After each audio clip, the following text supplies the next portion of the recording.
The parents of a Wall Street Journal reporter from New Jersey who's being held in Russia are speaking out today for the very first time. Evan Gershkovich has spent more than 100 days behind bars in a Russian prison after he was accused of being a spy. He denies it.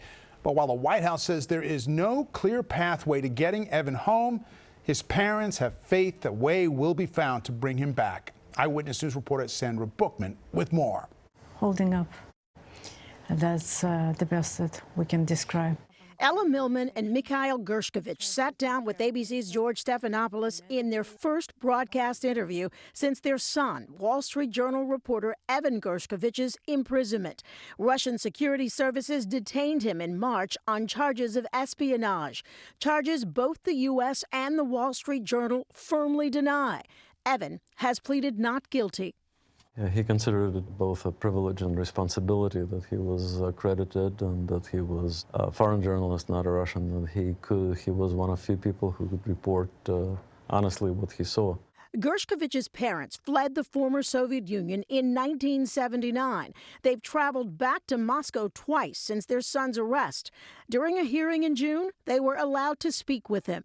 If he wasn't in such strong spirits and joking and looking good, we wouldn't be able to stay as strong as we are. Last week, there was talk of a possible prisoner exchange, but the U.S. says right now there exists no clear path to getting Evan home.